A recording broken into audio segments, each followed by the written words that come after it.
அவமானங்களும் அவமதிக்கிறதே அன்பிழந்த அடைமழை நானோ, அசையாமல் ஆசையில் இசை தேடும் அறிவிழந்த ஆற்றின் மீனோ.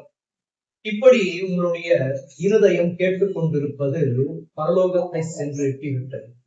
ஆனால் தேவன் நீங்க எப்படி இத இருதயத்துல சொல்லி கொண்டே இருக்கீங்களோ அதை மாற்றி இப்போ இப்படி உங்களை சொல்ல வைக்க போறாரு. விரைவில் மலர் விசித்திர மலராய் வியந்தே நின்றேன், விடிவெள்ளி நீர் தந்ததினால் விண்கண்ணங்கள் சிவந்ததினால்.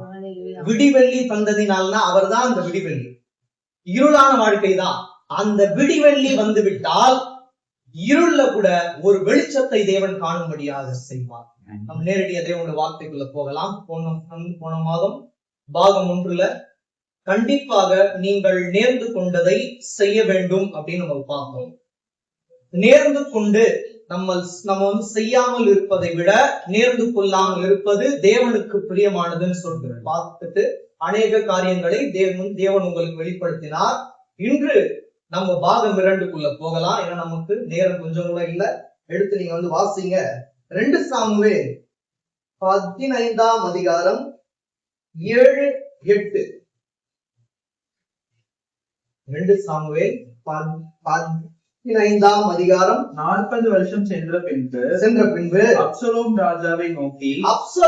ராஜாவை நோக்கி நான் கர்த்தருக்கு பண்ணின என் பொருத்தனையை எப்ரோனில் செலுத்தும்படிக்கு நான் போக உத்தரவு கொடும். கர்த்தர் என்னை எருசலேமுக்கு திரும்பி வர பண்ணினால் கர்த்தருக்கு ஆராதனை செய்வேன் என்று உமது அடியானாகிய நான் சீரியா தேசத்தில் கேசூரிலே குடியிருக்கும் போது பொருத்தனை பண்ணினேன் என்றான். இப்போ அப்சலோம் அப்படின்னா நிறைய பேருக்கு தெரியும், நிறைய பேருக்கு தெரியாது. தாவீதோட ஒரு குமாரன். அப்சலோம் அப்படின்றதுக்கான அர்த்தம் உங்களுக்கு நான் போன மாதம் சொன்னேன். இருந்தாலும் இன்னும் நான் அடிக்கோடிட்டு சொல்றேன். அப் சலோம், அப் ஷாலோம்னு இங்கிலீஷ்ல இருக்கு. அப் அப்படின்னா தந்தைன்னு அர்த்தம். ஷாலோம் அப்படின்னா சமாதானம் அர்த்தம். அப்படின்னு என்ன அர்த்தம்? சமாதானத்தின் தந்தை அப்படின்னு. சமாதானத்தின் தந்தை இங்க இருக்கிறதுனாலதான் சமாதானம் குன்றி போகும் போதெல்லாம் எப்படியாவது தேவனுடைய வார்த்தை மூலமாவோ இல்ல அவரே என்ன பண்ணுவார், உங்ககிட்ட பேசி சமாதானத்துக்குள்ளாக உங்களை நடத்துகிறார். அவர் சமாதான பிரபுவா இந்த வீட்டுல இல்லாவிட்டால் சமாதானம் என்றோ கெட்டு போயிருக்கும். கெட்டு போகாமல் நிலைத்திருப்பது நாம் செய்த பாக்கியம். ஏன்னா அவருக்கு முன்பாக நம்ம பாக்கியவான்களா இருக்கோம். அவர் அப்படி பாக்குறதுனாலதான் சமாதானத்தை இந்த வீட்டுல விட்டு போயிருக்கிறார். இனிமேலும் சமாதானத்துக்குள்ளாக நடத்துவார்.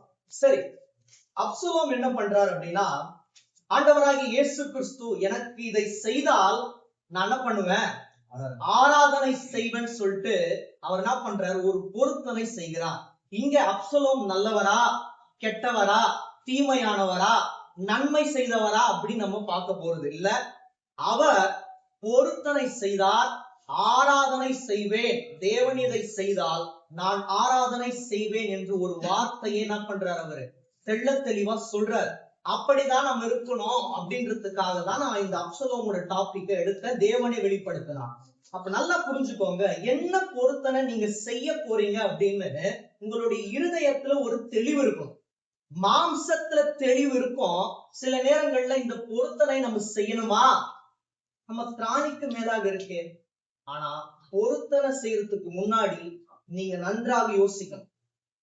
இதனால செய்ய முடியுமா, நான் செய்வனா, ஆரம்பத்துல செய்து விட்டு இடையில அதை விட்டு போய் விடுவேனா அப்படின்ற தெளிவு இருந்தா மட்டும்தான் அந்த பொருத்தனை நீங்க என்ன பண்ணணும், மேற்கொள்ளணும்.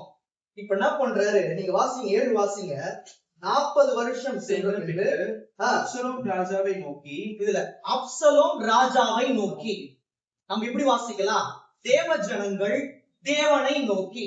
அப்ப பொருத்தனை செய்வதற்கு முன்பாக நீங்க என்ன பண்ணணும், யாரை நோக்கி விண்ணப்பம் பண்ணணும், தேவனை நோக்கி விண்ணப்பம் செய்ய வேண்டும். அப்சலோம் இங்க தேவ ஜனங்கள். ஆவிக்குரிய ஆழத்துல நான் உங்களுக்கு சொல்றேன், ராஜா அப்படின்றது ஆண்டவராகிய இயேசு கிறிஸ்து. நம்ம ராஜா யாரு, ஆண்டவராகிய இயேசு கிறிஸ்துவே எங்கள் நித்திய ராஜான்னு சொல்றவங்க மாத்திரம் கையில வருது. அப்ப அப்சலோம் ராஜாவை நோக்கி, தேவ பிள்ளைகள் தேவனை நோக்கி. வாசிய நான் கர்த்தருக்கு பண்ணின என் பொருத்தனையை எப்ரோனில் செலுத்தும்படிக்கு எங்க எப்படி நீங்க செலுத்தணும்ன்ற தெளிவு இருக்கணும். இந்த பொருத்தனைய நான் இந்த சர்ச்சில் நான் நிறைவேற்ற போறேன், நிறைவேற்றி முடிக்கும் வரை நான் நேர்ந்து கொண்டதை செய்து கொண்டே இருப்பேன் அப்படின்னு உங்களுக்கு ஒரு தெளிவு இருக்கணும். அப்போ யாரை நோக்கி விண்ணப்பம் பண்ணணும், யாரை நோக்கி நம்ம பொருத்தனை பண்ணணும்? தேவனை நோக்கி. என்ன விண்ணப்பமோ என்ன பொருத்தனையோ நீங்க பண்ண போறீங்களோ அதுல உங்களுக்கு என்ன இருக்கணும்? ஒரு தெளிவான எண்ணங்களும் ஒரு தெளிவான இருதயமும் இருக்கும். கீழே வாசிங்க. எப்ரோனில் செலுத்தும்படிக்கு நான் போக உத்தரவு கொடும். கர்த்தர் என்னை எருசலேமுக்கு திரும்பி வர பண்ணினால் கர்த்தருக்கு ஆராதனை செய்வேன் என்று. இப்போ என்னுடைய சிறையிருப்பை தேவன் மாற்றினால், என்னுடைய குடும்ப வாழ்க்கையை தேவன் சமாதானமாய் மாற்றினால், நான் என்ன பொருத்தனை செய்தேனோ அதை இறுதி வரை நான் விட்டு விடாமல் கடைபிடிப்பேன் என்று இந்த குடும்பம் சொல்லுமே ஆனால் கண்டிப்பாக உங்களுடைய சிறையிருப்பை தேவன் மாற்ற வல்லவராயிருக்கிறார். தேவனுக்கு தெரியும். மாம்சத்தில் நாங்கள் உங்களுடைய இருதயத்தின் ஆழங்களை புரிந்து கொள்ளாமல் இருக்கலாம். இரவுல தினந்தோறும் கண்ணீர் வடிப்பது தேவனுக்கு மாத்திரம் தெரியும். உலக மனிதர்களுக்கோ எங்களுக்கோ தெரியாது. நான் பொருத்தனை செய்து கொண்டால் தேவனுக்காக வாழுவேன், தேவனுக்காகவே பொருத்தனை செய்து என் இறுதி மூச்சு வரை அவருக்காகவே வாழ்வேன் என்று நீங்கள் தேவனிடம் விண்ணப்பம் செய்யும் போதெல்லாம் பிசாசு உங்களை செய்ய விடாமல் பண்ணுவான். ஆனால் அதை தாண்டி என்ன ஆனாலும் தேவனுக்காகவே என்னுடைய இருதயத்தை நான் நேர்ந்து கொண்டதை செலுத்துவேன் அப்படின்னு என்று உங்களோட வாழ்க்கை இருக்குமானால் நீங்கள் இறுதி வரை தேவனையே ஆராதனை செய்து கொண்டே இருப்பீர்கள். அவ்வாறு இறுதி வரை தேவனுக்கென்று உங்களுடைய வாழ்க்கையை நீங்கள் அர்ப்பணித்து ஆராதனை செய்வீர்களானால் ஆபத்தில் கூட ஆசீர்வாதத்தை தேவன் கட்டளையிட வல்லவராயிருக்கிறார். கண்டிப்பாக நீங்க இப்போ இந்த ஒரு சூழ்நிலைகள் தேவனுக்கு தெரியும். சொல்ல முடியாத பிரச்சனைக்குள்ள உங்களோட வாழ்க்கை இருக்கலாம். ஆனால் தேவனோட உரிமையோட கேளுங்க, முட்டி போட்டு, அப்பா இந்த சூழ்நிலையை நீங்க மாற்றினீங்கன்னா என்னுடைய இருதயத்தை உமக்கென்று கூட நான் கொடுத்துடுறேன்பா. நான் இதுவரைக்கும் பொருத்தனை செய்து விட்டு விட்டு இருக்கலாம், இனியும் நான் அப்படி இருக்க மாட்டேன். நீங்க எனக்கு இதை செய்யுங்கப்பா. என்னோட வாழ்க்கை சீரான வாழ்க்கையா இப்ப இல்ல, எப்படியோ இக்கட்டான ஒரு வாழ்க்கையா இருக்கு. ஆனா என்னுடைய வாழ்க்கையை சீர்திருத்த முடியுமானால் அது ஆண்டவராக இயேசு கிறிஸ்து ஒருவரால் மாத்திரம் என்று அவரிடத்துல உங்களோட வாழ்க்கையை கொடுத்துருங்க. நீங்கள் என்னோட வாழ்க்கையை மாற்றுவீர்களானால் கண்டிப்பாக என்னோட மாம்சத்தையும் என்னுடைய ஆத்மாவையும் என்னுடைய இருதயத்தையும் உமக்கென்று நான் என்ன பண்றேன், பொருத்தனையாய் கொடுத்து விட்டு உண்மையே ஆராதனை செய்வேன் என்று இந்த குடும்பம் சொல்வோமானால் கண்டிப்பாக தேவன் உங்களுடைய சிறையிருப்பை மாற்ற, என்னுடைய சிறையிருப்பை மாற்றுவார்னு சொல்றோம். மாத்திர கையில இப்படின்னா மாற்றுவாரு. ஆனா சந்தேகமா இருக்கு. இப்படின்னா மாற்றி விட்டார் மாற்றுவார் அப்படின்னா நான் நம்புறேன், நான் விசுவாசத்துல நம்புறேன். ஏனென்றால் நம்ம உலகத்தில் இருந்து எடுக்கப்பட்டாலும் ஆவிக்குள்ளானவர்களை ஒரு நாளும் தேவன் என்ன பண்ண மாட்டார், கைவிடவே மாட்டார். வாசிங்க, 8 வாசிங்க. கர்த்தர் என்னை எருசலேமுக்கு திரும்பி வர பண்ணினால் கர்த்தருக்கு ஆராதனை செய்வேன் என்று உமது அடியானாகிய நான் சீரியா தேசத்தில் கேசூரிலே குடியிருக்கும் போது பொருத்தனை பண்ணினேன் என்றான். பண்ணினேன் என்ன அர்த்தம்? இறந்த கால சொல். பண்ணினேன், அதை இப்ப நான் செலுத்த ஆயத்தமாக இருக்கிறேன் அப்படின்னு சொல்றது மாத்திரம்தான் இறந்த காலத்துல நீங்க என்ன பண்ண முடியும், பொருத்தனை செலுத்த முடியும். இறந்த காலத்திலே நீங்க பொருத்தனை செய்யணும். இப்ப நிகழ்கின்ற காலத்திலே நீங்க பொருத்தனை செய்யணும். வருங்காலத்திலேயே நீங்க என்ன பண்ணணும், கண்டிப்பாக பொருத்தனை செய்யணும். இது ஒரு பார்த்தா இன்னொன்னு நம்ம எடுத்து வாசிக்கலாம். உபாகமம் 12ஆம் அதிகாரம் 23 வாசிங்க. ரத்தத்தை மாத்திரம் புசிக்காதபடிக்கு எச்சரிக்கையா இரு. ரத்தமே உயிர், மாம்சத்தோட உயிரையும் புசிக்க வேண்டாம். அதை நீ சாப்பிடாமல் தண்ணீரை போல் தரையிலே ஊற்றிவிட வேண்டும். நீ கர்த்தரின் பார்வைக்கு செம்மையானதை செய்வதனால் நீயும் உனக்கு பின்வரும் உன் பிள்ளைகளும் நன்றாயிருக்கும்படி நீ அதை சாப்பிடலாகாது. உனக்குரிய பரிசுத்த வஸ்துக்களையும் உன் பொருத்தனைகளையும் கர்த்தர் தெரிந்து கொள்ளும் ஸ்தானத்திற்கு நீ கொண்டு வந்து உன் தேவனாகிய கர்த்தருடைய பலிபீடத்தின் மேல் உன் சர்வாங்க தகன பலிகளை மாம்சத்தோடும் இரத்தத்தோடும் கூட பலியிட கடவாய். நீ செலுத்தும் மற்ற பலிகளின் இரத்தமும் உன் தேவனாகிய கர்த்தருடைய பலிபீடத்தின் மேல் ஊற்றப்பட கடவுது. மாம்சத்தையோ நீ புசிக்கலாம். சரி, இப்ப 23 நம்ம ரொம்ப ஆழ்ந்து நம்ம வாசிக்க போறோம். 23 மட்டும் வாசி. ரத்தத்தை மாத்திரம் புசிக்காதபடிக்கு எச்சரிக்கையா இரு. ஏனென்றால் ஆண்டவராகிய இயேசு கிறிஸ்து மாம்சத்தை வந்து அவர் என்ன பண்ண நமக்காக இந்த ஒரு இதுல சொல்றேன், பழைய ஏற்பாடுல ஆண்டவராகிய இயேசு கிறிஸ்து இன்னும் வரல. அவர் வந்து அவருடைய ரத்தத்தையும் மாம்சத்தையும் கொடுக்கல. அப்படின்னு இருக்க வரைக்கும் மாம்சத்துக்கு உட்பட்ட எந்த ஒரு ரத்தத்தையும் நம்ம புசிக்க கூடாது. ஆண்டவராகிய இயேசு கிறிஸ்து தரும் அந்த ஒரு ரத்தத்தை தான் புசிக்கணும். அப்படின்னு என்ன அர்த்தம்? மாம்சத்துக்கு உட்பட்ட எதையும் நீங்கள் சார்ந்து போகாமல் ஆண்டவராகிய இயேசு கிறிஸ்து நமக்காக வந்து கொடுத்தாரு பாத்தீங்களா, அந்த ரத்தத்தையே நம்ம நோக்கி பார்த்து கொண்டே இருப்போமானால் அதுவே நம்மை அழகாய் நடத்தும். கீழே வாசிங்க. நீ அதை சாப்பிடாமல் தண்ணீரை போல் தரையிலே ஊற்றி அர்த்தம். அது வெறும் தண்ணீர் தான். அந்த ரத்தம் வெறும் தண்ணீர் தான். அதுல ஜீவன் இருக்காது. ஆனால் என்னுடைய ரத்தமோ உங்களுக்கு ஜீவனை தரும். அது வெறும் தண்ணீர் அல்ல, ஜீவ ஊற்று. அவரே அந்த ஜீவ ஊற்று. அதனாலதான் இந்த மாம்சத்துக்கு உட்பட்ட ரத்தம் உங்களுக்கு வேணாம், ஆவியின் ரத்தம் நானே உங்களோடு இணைந்திருப்பேன் அப்படின்னு சொல்றதுதான். அப்ப இது ரொம்ப ரொம்ப முக்கியமானது. அப்போ நீங்கள் நேர்ந்து கொண்டதை செய்ய வேண்டுமானால் மாம்சத்துக்கு உட்பட்ட எந்த காரியத்துக்கிட்டே நீங்க என்ன பண்ணக்கூடாது, நாடி போகக்கூடாது. அந்த மாம்சத்துக்கு உட்பட்ட ரத்தம் நம்மை சேதப்படுத்தாதபடிக்கு பாதுகாத்துக் கொள்ள வேண்டும். நமக்கு என்ன இருக்கு? ஆவிக்குரிய ரத்தம் இருக்கு. மாம்சத்துக்குரிய ரத்தம் வெறும் தண்ணீர். அவர் அந்த ரத்தம் ஜீவ ஊற்று. வாசிங்க. நீ கர்த்தரின் பார்வைக்கு செம்மையானதை நான் தேவனுக்கு ஒரு பொருத்தனை செய்து விட்டேன். நான் நேர்ந்து கொண்டதை கடைபிடித்துக் கொண்டே வந்தேன். ஆனால் நான் செம்மையானவனா அப்படின்னு கேட்டா ஒரு கேள்விக்குறி. அப்படின்றது தேவனுக்கு பிரியமான வாழ்க்கை அல்ல. நீங்கள் பொருத்தனை செய்வதற்கு முன்பதாக நீங்கள் செம்மையானவர்களாய் தேவனுக்கு முன்பாக இருக்கணும். நீங்கள் தேவனுக்கு முன்பாக எப்ப செம்மையானவர்களாய் இருக்கிறீர்களோ அப்பொழுதுதான் நீங்க என்ன பண்ணணும், தேவனுக்கென்று ஏதாவது நேர்ந்து கொள்ளணும். அந்த பொருத்தனையை செய்து இறுதி வரை அந்த ஒரு பொருத்தனைக்குள்ளேயே நீங்க இருக்கணும். செய்து கொண்டே இருக்கும் போது உங்களோட வாழ்க்கையை தேவன் சீர்திருத்த வல்லவராக இருக்கிறார். வாசிங்க. உனக்குரிய பரிசுத்த வஸ்துக்களையும் உன் பொருத்தனைகளையும் கர்த்தர் தெரிந்து கொள்ளும் ஸ்தானத்திற்கு நீ கொண்டு வந்து உன் தேவனாகிய கர்த்தருடைய பலிபீடத்தின் மேல் சர்வாங்க தகன பலிகளை மாம்சத்தோடும் இரத்தத்தோடும் கூட பலியிட கடவாய். நீ செலுத்தும் மற்ற பலிகளின் இரத்தமும் உன் தேவனாகிய கர்த்தருடைய பலிபீடத்தின் மேல் ஊற்றப்பட கடவுது. மாம்சத்தையோ நீ ருசிக்கலாம். சரி, இதுல 26ல உனக்குரிய பரிசுத்த வஸ்துக்களையும் உன் பொருத்தனைகளையும் கர்த்தர் தெரிந்து கொள்ளும் ஸ்தானத்துக்கு நீ கொண்டு வந்து. அப்போ எந்த இடத்துல நீங்க செலுத்தணும் அப்படின்றது நீங்க முடிவு பண்றதை தாண்டி தேவன் முடிவு பண்ற இடமா இருக்கணும். அப்ப தேவன் இந்த இடத்துலதான் நீங்க கொண்டு வந்து உங்களுடைய பொருத்தனையை செலுத்தணும்னு சொல்லிட்டு உங்களுடைய இருதயத்துல தேவன் பேசினால் அந்த பொருத்தனை நீங்க என்ன பண்ணலாம், உள்ளத்தின் ஆழத்தில் சந்தோஷமா நிறைவேற்றலாம். நீங்க என்ன பண்ணக்கூடாது, எடுத்த உடனே அந்த ஜபத்துக்குள்ள உறுதியா இல்லாம ஆண்டவர்கிட்ட கேட்காம, ஏசப்பா இந்த பொருத்தனையை நான் என்ன பண்ண போறேன், செய்ய போறேன், இத நான் எந்த இடத்துல பொருத்தனையா செலுத்தணும்னு சொல்லிட்டு நீங்க எனக்கு வெளிப்படுத்துங்கப்பான்னா கண்டிப்பா வெளிப்படுத்துவார். எப்படி வேணா வெளிப்படுத்துவார். ஆனால் நான் ஆல்ரெடி ஒரு இடத்தை பிக்ஸ் பண்ணிட்டேன்பா, அங்கதான் நான் என்ன பண்ண போறேன், செலுத்த போறேன், இதுக்கு நீங்க ஓகே மட்டும் சொல்லுங்க அப்படின்றது நம்ம மாம்சத்துல கேட்கறது. மாம்சத்துக்கு இடம் கொடுக்க கூடாது.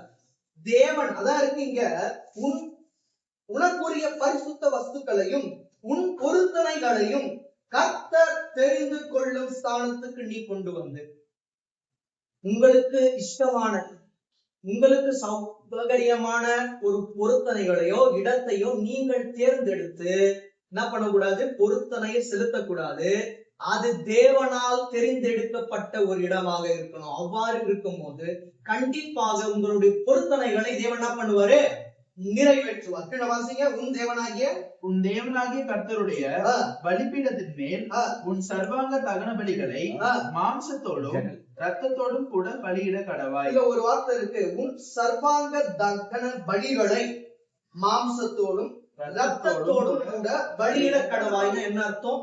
ஏதோ தேவனுக்காக நான் என்ன பண்ணிட்டேன், ஒரு இளம் ஆடையோ இளம் கடாவையோ பரிசுத்தம் பண்ணிட்டு நான் தேவனிடத்துல வந்து கொடுத்துட்டேன், தேவன் என்ன பண்ணாரு, என்னுடைய பலிகளை ஏற்றுக்கொண்டார் அப்படின்றது பரிசுத்த வாழ்க்கை அல்ல. அது ஒரு பரிசுத்தமான ஜீவியம் அல்ல. இதுல ஒரு வார்த்தை இருக்கு, மாம்சத்தோடும் ரத்தத்தோடும்னா மாம்சமும் ரத்தமும் நீங்கள் பலியிடும் போது தேவனுக்கு பிரியமாக இருக்கணும்.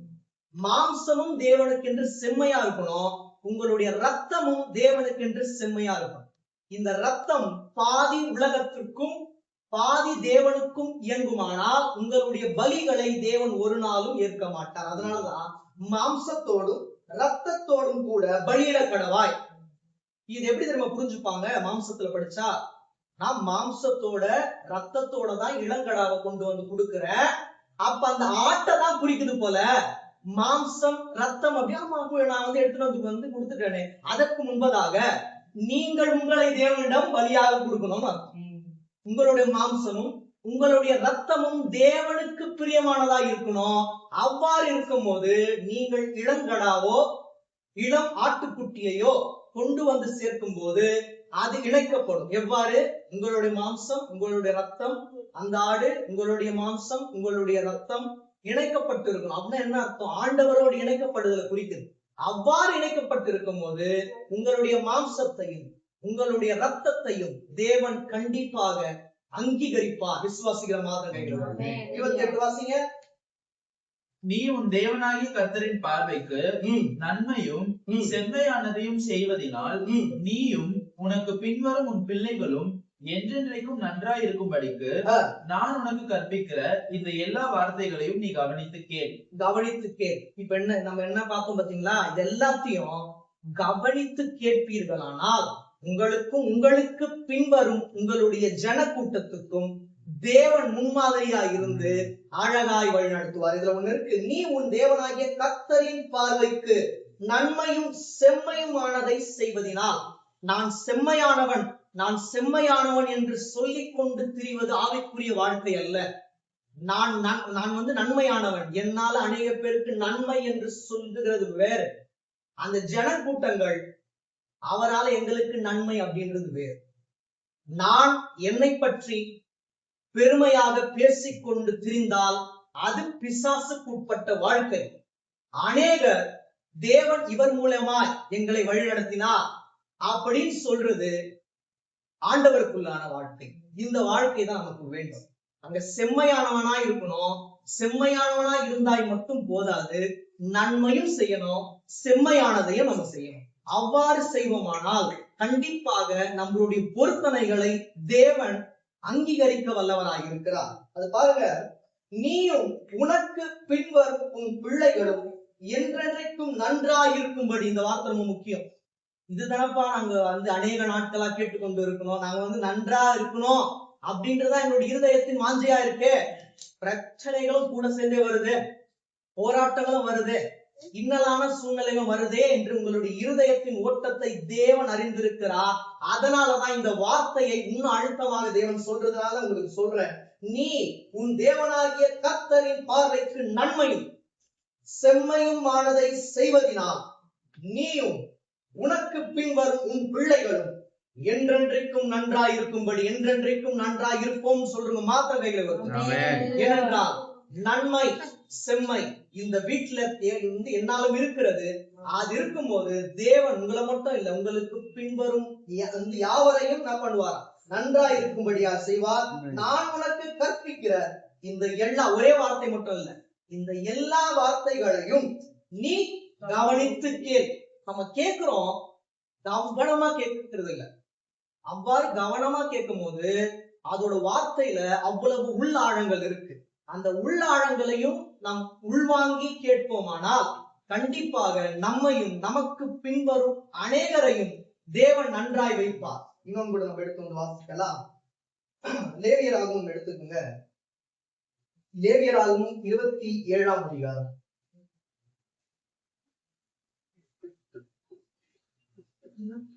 27 9 இருந்து வாசிங்க. ஒருவன் பொருத்தனை பண்ணினது கர்த்தருக்கு பலியிடப்படத்தக்க மிருக ஜீவனானால் அவன் கர்த்தருக்கு கொடுக்கிற அப்படிப்பட்டதெல்லாம் பரிசுத்தமா இருப்பதாக. அப்போ நீங்க என்னவான நேர்ந்து கொள்ளலாம், ஆனால் அதில் ஒரு பரிசுத்தம் இருக்க வேண்டும். முக்கியமாக என்ன இருக்கணும்? பரிசுத்தமா இருக்கணும். தேவனுக்காக நான் ஒரு இளம் ஆட்டுக்குட்டிய நான் கொடுக்கிறேன் அப்படின்னு நீங்க என்ன பண்ணலாம்? ஒரு பொருத்தனை நீங்கள் நேர்ந்து கொண்டால் அந்த ஆட்டுக்குட்டி எப்படி இருக்கணும்? பரிசுத்தமாக்கப்பட்டு ஃப்ரெஷ்ஷா இருக்கணும். ரெண்டாவது குவாலிட்டிய நல்லா கிளீன் பண்ணி நீங்க ஆசாரியன் கிட்ட கொண்டு வந்து கொடுத்தா அது தேவனுக்கு பிரியமா இருக்காது. ஃபர்ஸ்ட் குவாலிட்டி அது எப்படி இருக்கணும்? பரிசுத்தமா இருக்கணும், தேவனுக்கு பிரியமானதா இருக்கணும். அப்படின்னா மட்டும் நீங்க உள்ளத்தின் ஆழத்திலிருந்து நேர்ந்து கொள்ளுங்க. கீழே வாசிங்க. 10 அதை மாற்றாமலும் வேறுபடுத்தாமலும் இருப்பானாக. இலப்பமானதற்கு பதிலாக நலமானதையும் நலமானதற்கு பதிலாக இலப்பமானதையும் செலுத்தாமல் இருப்பானாக. அப்ப இழப்பமானது என்ன தெரியுங்களா? இங்கிலீஷ்ல பாத்தீங்கன்னா பேட்னு அர்த்தம். இங்க நலமானதுன்னு இருக்கா, நலம் அல்லாதது. புரியுதுங்களா உங்களுக்கு? அதாவது இத நீங்க வாசிச்சு பாத்தீங்கன்னா இழப்பானதை இலப்பமானதற்கு பதிலாக நலமானதையும் நலமானதற்கு பதிலாக இலப்பமானதையும் செலுத்தாமல் இருப்பான். மாற்றி செலுத்தக்கூடாது. தேவனுக்கென்று நான் ஒரு எடுத்துக்காட்டா நான் சொல்றேன். தேவனுக்கென்று என்னுடைய இருதயத்தை நான் கொடுக்கிறேன் அப்படின்னு சொல்லிவிட்டு மாம்சத்தை கொடுக்க கூடாது. தேவனுக்கென்று ஃபர்ஸ்ட் நான் என்னோட மாம்சத்தை நான் என்ன பண்ணிக்கிறேன்? கிளீன் பண்ணிக்கிறேன். அப்புறம் என்னோட இருதயத்தை கொடுத்துறேன் அப்படின்னு சொல்லிட்டு மாம்சத்தை கொடுக்கிறேன்னு இருதயத்தையும் கொடுக்க கூடாது, மாற்றி கொடுக்க கூடாது. நலமானதுன்னு இருக்கு, நலம் அல்லாததுன்னு இருக்கு. தேவனுக்கு கொடுத்தா எப்படி கொடுக்கணும்? நலமானதுதான் கொடுக்கணும். நம்ம மட்டும் கேட்டுக்கிறோம்ல, சந்தோஷம். யாராச்சும் ப்ரே பண்ணி என்னோட வாழ்க்கை சந்தோஷமாவே இருக்கு, கொஞ்சம் துக்கத்தை மட்டும் கொடுங்கப்பான்னு கேட்க முடியுமா? சந்தோஷமா நமக்கு வேணும். ஆனா இப்போ சந்தோஷம் இருக்கு, நிம்மதி இல்லை. ரெண்டுமே வேணும் நமக்கு. அப்படி ரெண்டுமே வேணும்னா இருதயத்தையும் கொடுத்துருங்க, உங்களோட மாம்சத்தையும் கொடுத்துருங்க. இப்ப வார்த்தைங்க அதை மாற்றாமலும் வேறுபடுத்தாமலும் இருப்பானாக. அப்போ நீங்க என்ன நேர்ந்து கொண்டாலும் அது பரிசுத்தமாக இருக்க வேண்டும், ஆனால் மாற்றி விடக்கூடாது. சரி, அது பரிசுத்தமா தான் இருக்கு. ஒரு ஆட்டுக்குட்டி இருக்கு, ஒரு இளம் மாடு இருக்கு. நான் ஆட்டுக்குட்டிய கொடுக்குறேன்னு சொல்லிட்டு ஒரு வாரமா நான் கொடுத்துடுறேன்னு சொல்லிட்டு 8வது நாள் ஆசாரியன் கிட்ட ஐயா நான் என்ன பண்றேன், இந்த ஒரு வாரம் மட்டும் ஆடை நான் என்னோட வீட்டுக்கு நான் வச்சுட்டு மாடை கொடுத்துடுறேன். ரெண்டுமே ஃப்ரெஷ் தான், ரெண்டுமே பரிசுத்தமா இருக்கு. அதை தேவன் ஏற்றுக்கொள்வாரான்னு கேட்டா கண்டிப்பா ஏற்றுக்கொள்ள மாட்டார். பரிசுத்தமாவும் இருக்கணும். நீங்கள் நேர்ந்து கொண்டதை நீங்க மாற்றியும் விடக்கூடாது. என்ன நேர்ந்து கொண்டீங்களோ அது தேவனுக்கு என்று கொடுக்கணும். வாசிங்க. அது கர்த்தருக்கு பலியிடப்படத்தகாத சுத்தமல்லாத யாதொரு மிருகமானால் அதை ஆசாரியனுக்கு முன்பாக நிறுத்த கடவன். சுத்தமல்லாத யாதொரு மிருகமானால், சுத்தம் இல்லாத யாதொரு மிருகம் ஒரு மிருகமானாலும் ஆசாரியன் கிட்ட கொண்டு வரணும். கீழே வாசிங்க. ஆசாரியன் அது நல்லதானாலும் இலப்பமானதானாலும் அதை மதிப்பானாக. ஆசாரியன் அவனுக்கு ஒரு வேலை இருக்கு. அது நல்லதோ கெட்டதோ எடுத்துன்னு வச்சா அதை ரெஸ்பெக்ட் பண்ணணும். அவனோட இருதயம் எப்படி இருக்கணும்ன்றதுக்காக நான் சொல்றேன். அப்போ ஒரு நலமானது இருக்கு, ஒரு தீமையானது இருக்கு. ஆசாரியன் தன்னிச்சையாக ஒரு முடிவு எடுக்க முடியாது. அவனோட இருதயம் ஆண்டவருக்குள்ளாக இணைக்கப்பட்டிருந்தா அவன் தெளிவான பண்ணுவான். அவங்களுக்கு ஆலோசனை கொடுப்பான். எப்படி கொடுப்பான்? ஓகே, என்னால புரிஞ்சுக்க முடியுது, ஆனால் தேவனுக்கென்று நீங்க நேர்ந்து கொண்டால் அது பரிசுத்தமா இருக்கணும். நலமா இருக்கணும், நீங்க மாற்றக்கூடாதுன்னு சொல்லிட்டு அவங்களுக்கு ஆலோசனை கொடுப்போம். அவ்வாறாக ஆசாரியன் இருக்கணும் அப்படின்னு சொல்லிட்டு இதுல மறைமுகமா இருக்கு. நம்ம அப்படிதான் புரிஞ்சுக்கணும். கீழே வாசிங்க. அதை மீட்டுக் கொள்ள மனதா இருந்தான் ஆகில் உன் மதிப்போடே 1/5 கூட்டி கொடுக்க கடவன்.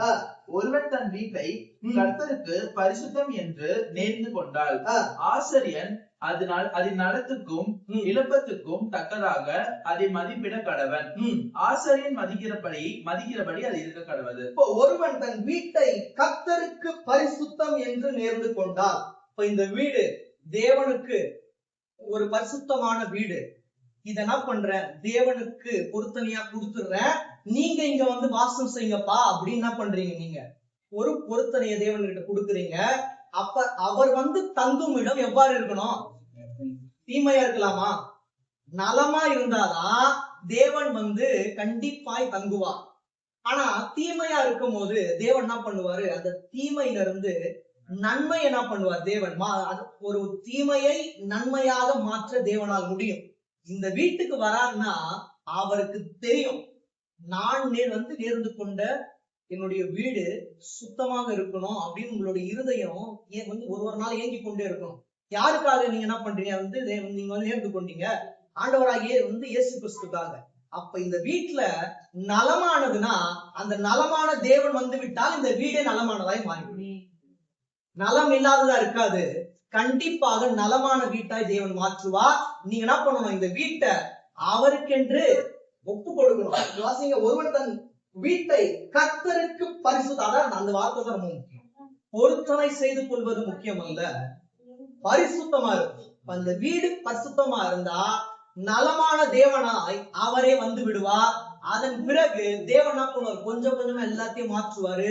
தீமை இல்ல, நன்மையே இந்த வீட்டில் புரண்டு ஓடும்படியாக செய்வார். விசுவாசிகள் இன்னொன்று கூட நம்ம எடுத்து வந்து வாசிக்கலாம்.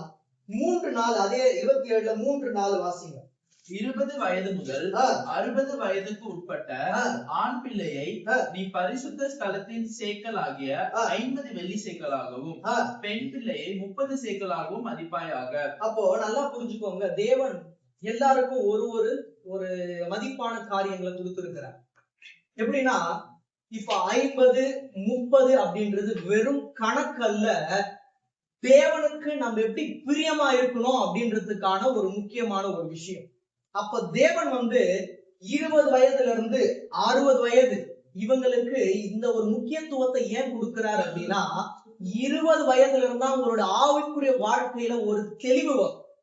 அப்ப 20 வயதுல இருந்து 60 வயது வரை தேவனுக்காக எவ்வளவு ஓட்டம் ஓட முடியுமோ ஓடுங்க. அதுக்கப்புறமா உங்களுடைய உடல்ல ஒரு சோர்வு வரும். அந்த சோர்வு வரும்போது அவருக்காக தான் ஓடணும். ஆனா இந்த 40 வருடங்கள் ரொம்ப ரொம்ப முக்கியமானது. என்ன சொல்றாரு மறைமுகமானா, இந்த 20 இருந்து 60 வயது வரை என்னென்ன பொருத்தனைகளை நீங்கள் தேவனிடம் நீங்க வந்து செலுத்துவேன்னு சொல்லிட்டு இருக்கீங்களோ, அந்த உங்களுடைய வயது வந்து இளமையா இருக்கும் போது அவருக்கென்று செலுத்தி விடுங்கள். அதன் பிறகு அந்த 60 வயசுக்கு அப்புறமா தேவனுக்காக வாழ வேண்டியதுதான் உங்களோட கடமை. 20 முதல் 60 மிக முக்கியமான ஒரு நம்பரா இருக்கு தேவனுடைய பார்வையில். அது ரொம்ப ரொம்ப இம்பார்ட். அதனாலதான் வாலிப வயசு அங்கதான் ஆரம்பிக்குது. 20 சொல்லுவாங்கல்ல, 18ல இருந்து ஆரம்பிச்சிருக்கு. பரிசுத்த அந்த ஒரு வேதாகமத்தின் பிரகாரமாக இல்ல தேவனுக்கு முன்பதாக இந்த 20 தான் ஆரம்பம். அந்த 60 முடிவு கிடையாது. நீங்க 20 முதல் 60 வரை நேர்ந்து கொண்டதை கொடுக்கிற வயது. கொடுத்துடணும் இருதயத்தை அவர்கிட்ட கொடுத்துட்டு, அதன் பிறகு ஆவிக்குள்ளான அந்த ஒரு வாழ்க்கையில உங்களுக்கு என்ன கிடைச்சிடும், உங்களுக்கு அனுபவம் கிடைச்சிடும். 60 வயசுக்கு மேல நீங்க தாராளமா என்ன பண்ணலாம், 40 வருடங்கள் தேவனுக்காக நன்மை செம்மையுமானதை தேவன் என்னை செய்ய வைத்தார், பொருத்தனை செய்ததை இந்த 40 வருடங்களாக நான் என்ன பண்ண, நேர்ந்து கொண்டதை செய்து கொண்டே வந்தேன். இனியும் 60 வயது தாண்டியும் எனக்கு அந்த ஒரு தெளிவை கொடுத்துட்டாரு. வாழ்நாள் ஃபுல்லா அவருக்காக தான் வாழ்வென்ற அர்த்தத்தை தான் இங்க நான் தேவன் உங்களுக்கு சொல்றேன். இன்னும் 2 காரியம் தான் நம்ம வாசித்து முடிக்கலாம். சங்கீதம் 56 10 இருந்து வாசிங்க. தேவனை முன்னிட்டு அவருடைய வார்த்தையை புகழுவேன். கர்த்தரை முன்னிட்டு அவருடைய வார்த்தையை புகழுவேன். தேவனை நம்பி இருக்கிறேன், நான் பயப்படேன். மனுஷன் எனக்கு என்ன செய்வான்? மனுஷன் எனக்கு என்ன செய்வான்? நான் பொருத்தனை பண்றேன். மனுஷங்க பார்த்து இதெல்லாம் ஒரு பொருத்தனை பண்றியா அப்படின்னு கேட்பாங்களே, நான் என்ன பண்றது? இந்த ஒரு பொருத்தனைய செய்யலாமா? சின்ன பொருத்தனையா இருக்கே, பெரிய பொருத்தனையா இருக்கேன்னு சொல்லிட்டு எதுக்கும் கவலைப்படாதீங்க. அதற்கு முன்பதாக மனுஷங்க கிட்ட இதுதான் நான் பொருத்தனை செய்ய போறேன்னு சொல்லாதுங்க. அப்படி சொல்லிட்டீங்கன்னா எதுக்கும் கவலைப்படாது. மனுஷன் என்ன செய்வான்? தேவன் பார்த்துப்பார். உங்களால எவ்வளவு முடியும்னு தேவனுக்கு தெரியும். எல்லாத்தையும் தாண்டி உங்களுடைய இருதயத்தை மட்டும் தாண்ட, இருதயத்தை மட்டும் கொடுத்துருப்பா. அது போதும், நான் ஒண்ணு அழகா வழிநடத்துவேன். ஏன்னா எனக்குள்ள இருக்க, எனக்குள்ள கனம் பெற்ற ஒரு பாத்திரமா இருக்க. கனம் பெற்ற பாத்திரமாய் நாம் இருக்கும்போது ஒரு நாளும் நாம் சோர்ந்தடைந்து போகும்படியாக தேவன் என்ன பண்ண மாட்டா, வைக்க மாட்டா. நமக்கு நன்மையை அள்ளி தந்து செம்மையான பாதையில் நம்மை நடத்துவார். நம்புகிற மாதிரி கைவாசிங்க. தேவனே நான் உமக்கு பண்ணின பொருத்தனைகள் என்மேல் இருக்கிறது, உமக்கு ஸ்தோத்திரங்களை செலுத்துவேன். பொருத்தனைகள் என்மேல் இருக்கிறது, உமக்கு ஸ்தோத்திரங்களை செலுத்துவேன். அப்ப அந்த பொருத்தனை நான் செய்து முடிக்கிற வரைக்கும் ஸ்தோத்திரம் செலுத்தி கொண்டே இருக்கணும். நான் பொருத்தனைய செலுத்திட்டேன், நாளைக்கு நான் செலுத்தினாலும் செலுத்தாமல் போனாலும் என்னுடைய ஸ்தோத்திரம் என் வாயிலிருந்து போயாது. இதை நீங்க என்ன பண்ணணும்? இந்த ஒரு நம்பிக்கை இருக்கணும் உங்களுக்கு. பொருத்தனையை செய்யும் அளவும் ஸ்தோத்திரம் உங்களோட வாயிலிருந்து ஒரு நாளும் ஓயவே கூடாது. தேவனே நாம் உமக்கு பண்ணின பொருத்தனைகள் என்மேல் இருக்கிறது, நம்ம மேலதான் இருக்கணும். எங்க போனாலும் தேவனுக்கு என்று நான் ஒரு பொருத்தனை செய்தேன், என்னோட இருதயத்தை தேவனுக்கு என்று கொடுத்துருவேன். ஆபீஸ் போனாலும் எந்த இடத்துக்கு போனாலும் பரிசுத்தமாய் வாழ்வதுதான் என்னுடைய வாழ்க்கை, தேவனுக்கு பிரியமாய் வாழ்கிறது தான் என்னுடைய வாழ்க்கை அப்படின்னு உள்ளத்துல தேவன் சொல்லிக் கொண்டே இருப்பார். நீங்கள் தேவனுக்காக செய்த பொருத்தனை உங்கள் மேல் இருக்கும் அளவும் உங்கள் வாயிலிருந்து உங்கள் இருதயத்திலிருந்து அந்த ஸ்தோத்திரம் அப்படின்ற ஒரு வார்த்தை ஓயவே கூடாது. ஏன்னா ஸ்தோத்திரம் செலுத்துவது தேவனுக்கு மிகவும் பிரியமானது. இன்னொன்று கூட நம்ம எடுத்து வாசிக்கலாம். அதே சங்கீதம் 61:5 வாசிங்க. தேவனே நீர் என் பொருத்தனைகளை கேட்டி. கண்டிப்பா கேட்பார். இப்படிலாம் நாம் இருப்போமானால் கண்டிப்பாக கேட்பார். பரிசுத்தமா இருங்க. நீங்க என்ன பொருத்தனை செய்தீர்களோ அதை கொடுங்க, மாற்றி கொடுக்காதீங்க, நலமானதை கொடுங்க. அவ்வாறு கொடுக்கும்போது கண்டிப்பாக தேவன் கேட்பார். நான் நம்புறேன். நீங்க விசுவாசிக்கிற கைகளை உயர்த்தி என்னுடைய பொருத்தனைகளை தேவன் கேட்டு விட்டா அப்படின்னு நீங்க என்ன பண்ணுங்க, கண்டிப்பாக சொல்லுங்க. தினம் தினம் சொல்லிக் கொண்டே இருங்க. உமது நாமத்திற்கு தேவனே நீர் என் பொருத்தனைகளை கேட்டீர், உமது நாமத்திற்கு பயப்படுகிறவர்களின் சுதந்திரத்தை எனக்கு தந்தீர். அவருக்கு பயந்து இருக்கு. நான் தேவனுக்கு பொருத்தனை கொடுத்துட்டேன், அவர் என்ன பண்ணுவா, இனிமேட்டு நான் என்னென்ன சொல்றனோ அதை கேட்டு விடுவா அப்படின்னு மட்டும் நினைக்காது. அவர் பயந்து இருங்க. நான் பொருத்தனைகளை கொடுத்தாலும் அவருக்கு பயப்படும் பயம் என் இருதயத்தை விட்டு ஒரு நாளும் போகவே கூடாது. அப்படின்னு நீங்க இருக்கும்போது கண்டிப்பாக உங்களுடைய பொருத்தனைகளை அங்கீகரித்த தேவன் வல்லவராய் இருக்கிறார். சங்கீதம் 66:12 நீங்க வாசிங்க. மனுஷரை எங்கள் தலையின் மேல் ஏறி போக பண்ணினீர், தீயையும் தண்ணீரையும் கடந்து வந்தோம், செழிப்பான இடத்தில் எங்களை கொண்டு வந்து விட்டீர். அது எப்படி? இப்போ எங்களோட வாழ்க்கையில் நடந்து கொண்டிருக்கிறதெல்லாம் 2000 வருஷத்துக்கு முன்னாடி எழுதப்பட்டிருக்கு. நீங்க கேட்கிறது தேவனுக்கு தெரியும். அதுல பாருங்க, மனுஷரை எங்கள் தலையின் மேல் ஏறி போக பண்ணினீர். மனுஷங்க அவ்வளவு படுத்துறாங்க, அவ்வளவு போராட்டம் கொடுக்கறாங்க, எங்களுடைய இருதயத்தை கலங்கி போகும்படியான வார்த்தைகளை சொல்றாங்க. அப்படின்னு நீங்க கேட்கிறது தேவனுக்கு தெரியும். அதனாலதான் இந்த வார்த்தையை சொல்றாரு, மனுஷரை எங்கள் தலையின் மேல் ஏறி போக பண்ணினீர். கண்டிப்பாக சில நேரங்கள் ஏறி போகதான் பண்ணுவார். அப்படியே விட்டுருவாரா அப்படின்னு கேட்டா விட மாட்டாரு. தீயையும் தண்ணீரையும் கடந்து வந்தோம். தீயை கடந்து வந்தவர்கள் தான், ஆனா நாம் வெந்து போகல. தண்ணீரை கடந்து வந்தவர்கள் தான், ஆனா நாம் மூழ்கி போகவில்லை. தீயை கடக்கும் போது நாம் வெந்து போகாமல் நம்மை காப்பாற்றினவர் தேவன். தண்ணீரை கடக்கும் போது நாம் மூழ்கி போகாமல் நம் கையை பிடித்து நம்மை தப்புவித்தவர் ஆண்டவராகிய இயேசு கிறிஸ்து. அதனாலதான் இன்று ஜீவனோடு அவருடைய வார்த்தையை கேட்டுக் கொண்டிருக்கிறோம். கிழவாசிங்க, செழிப்பான இடத்தில் கண்டிப்பாக உங்களை கொண்டு வந்து விடுவார். இந்த வார்த்தை தான், இந்த வசனம் தான் இன்று தேவன் உங்களுக்கு தரக்கூடிய திறவுகோல் வார்த்தை. மனுஷரை எங்கள் தடையின் மேல் ஏறி போக பண்ணினீர், தீயையும் தண்ணீரையும் கடந்து வந்தோம். இத்தோட இந்த வார்த்தை முடிந்திருக்கலாம். தீயையும் தண்ணீரையும் கடந்து வந்தோம். கடந்து வந்துவிட்ட உங்களுடைய வாழ்க்கையில் தேவன் செழிப்பான இடத்தில் உங்களை என்ன பண்ணுவார்? கொண்டு போய் விடுவார். நம்புகிற மாதிரி. இப்பொழுது நீங்க தீய கடந்து கொண்டு இருக்கீங்களா? கவலைப்படாதீங்க. நீங்க வெந்து போகும்படியா தேவன் ஒரு நாள் வைக்க மாட்டார்.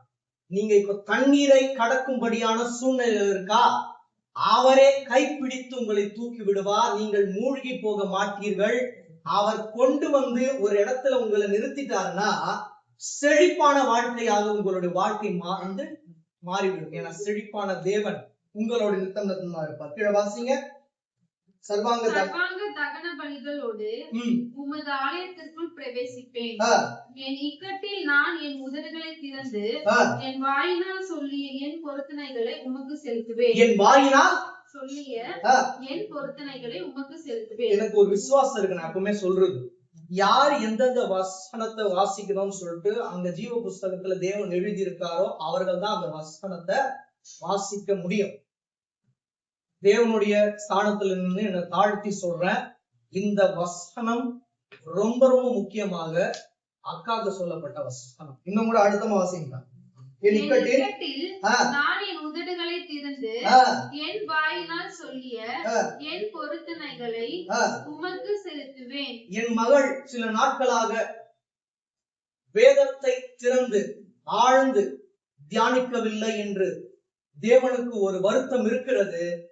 இனியும் அவர்கள் அவ்வாறு இருக்காமல் அவர்கள் வாயினால் என்ன பொருத்தனை செய்தார்களோ அதை இறுதி வரை கடைபிடிப்பார்கள். ஆனால் அவர்களுடைய வாழ்க்கையை தேவன் பழைய வாழ்க்கை எப்படி சந்தோஷமாக வித்தியாசமாக இருந்ததோ அதை காட்டிலும் வருங்காலத்தில் வித்தியாசமாக நடத்துவார். நான் விசுவாசிக்கிறேன். நீங்க விசுவாசிக்கிறீங்கன்னா கைகளை உயர்த்தி ஒரு அல்லேலூயா சொல்லுங்க. என் இக்கட்டில் நான் என் உதடுகளை திறந்து என் வாயினால் சொல்லிய என் பொருத்தனைகளை உமக்கு செலுத்துவேன். செலுத்தாமல் விட்ட பொருத்தனையை இனிமேல் கண்டிப்பாக செலுத்துங்கள். வாயினால் சொன்னதை இருதயத்தின் ஆழத்திலிருந்து நீங்கள் நிறைவேற்றுவீர்களானால் கண்டிப்பாக